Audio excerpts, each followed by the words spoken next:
Hi, my name is Diane McGeehee, and I'm the senior pastor of Bering Memorial United Methodist Church. As followers of Jesus, we are called to care for all of God's children, particularly those who live at the margins of society. In Matthew's Gospel, Jesus reminds us that when we give food to the hungry, water to the thirsty, welcome to the stranger, clothing to the naked, shelter to the homeless, when we care for the sick and offer our presence to the imprisoned, we are caring for Jesus.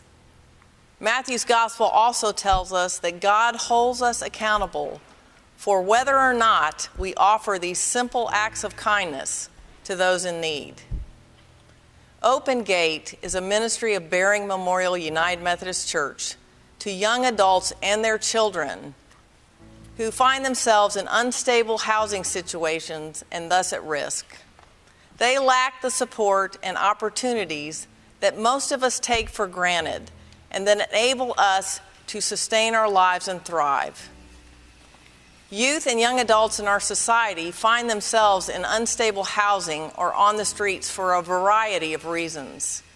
Many are former foster care youth who are turned out by their foster families when they turn 18. They have no family or community to turn to for support.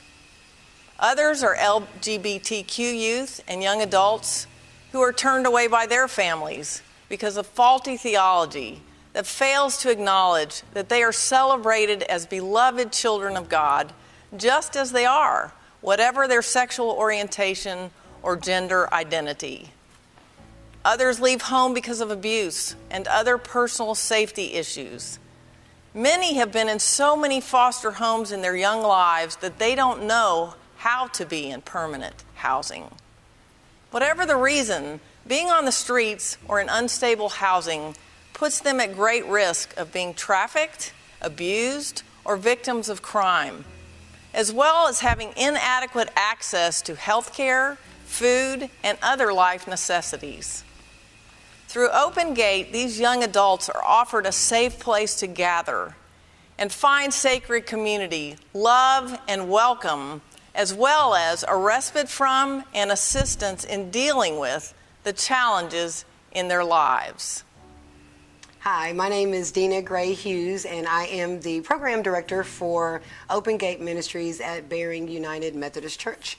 Open Gate is a ministry, and our primary focus is to make sure that the young people that come and enjoy Sunday dinner with us every Sunday, that they have the support they need to make it through the rest of the week. Some of the areas that we focus on for them, one is definitely counseling, talking, listening, just being an open ear.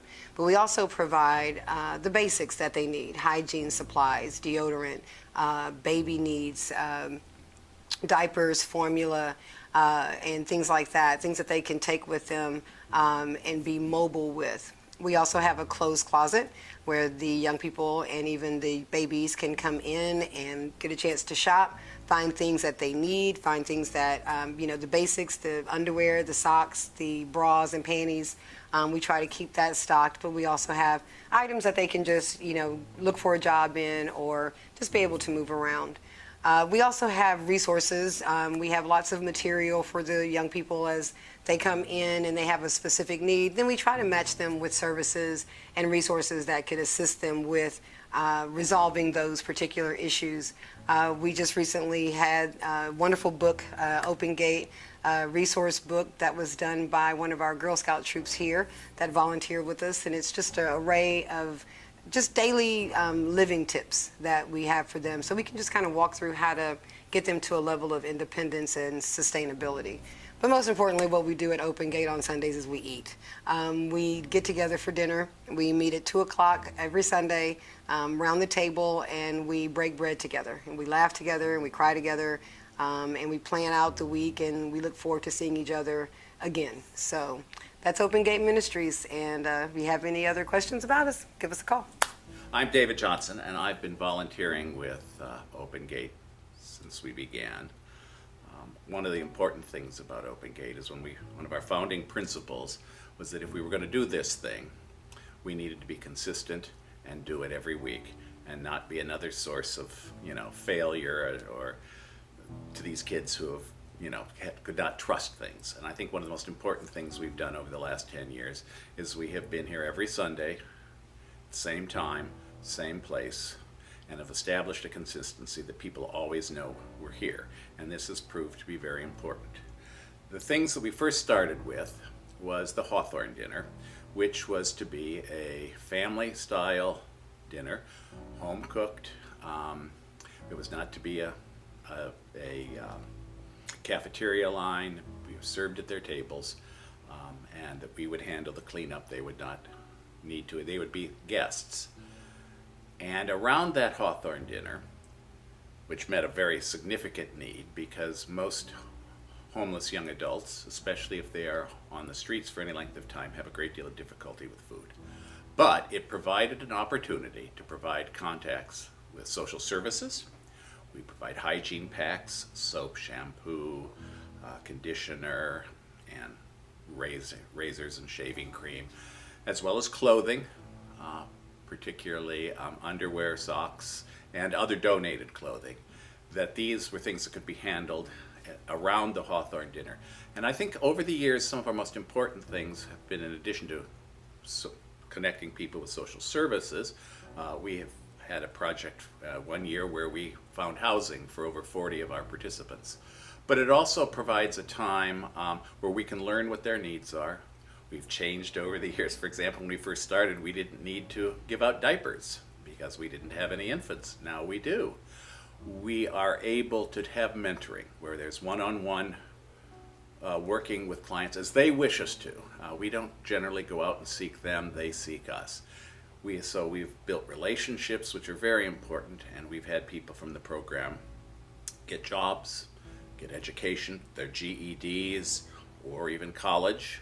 We've had them go into the armed services and various other vocational training programs. So it's not just they're coming in and getting a handout, as it were. And it's this building of relationships that's been so important over the years, because that allows our participants to actually tell us what their needs are, what their stories are, so that we can see what they need rather than we deciding what we think they need.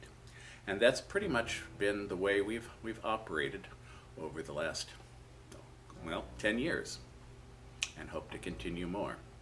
I come down because I know that sometimes people just need, whether it's just somebody to talk to, a home style meal. I think it's just great work that's being done here, because a lot of people, they're out on the streets, they don't have anywhere to go. They can come here, they can charge their phones, they can eat a meal, they can snack, they can hang out with other friends, play video games, things that they wouldn't ordinarily be able to do because their life is hectic once they're back outside these doors. They're struggling to survive out on the streets.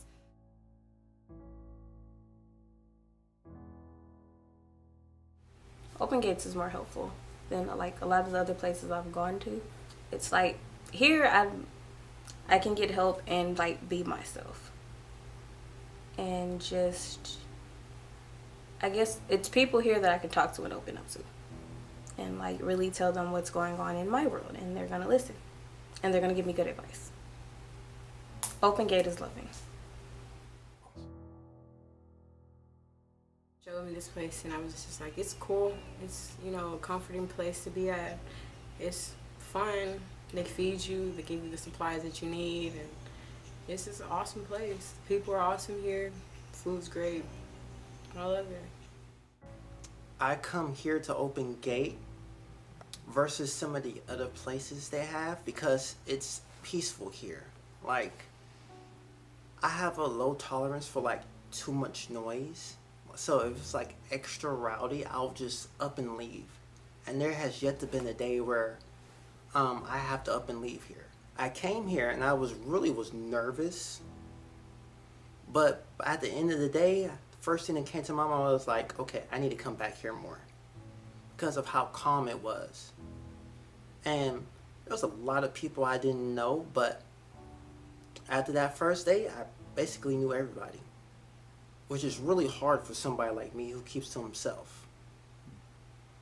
And it also was hard to keep to myself here too, because normally I'll pick a corner. It's like no such luxury. Oh, you're a new guy? Well, hello. My name is such and such.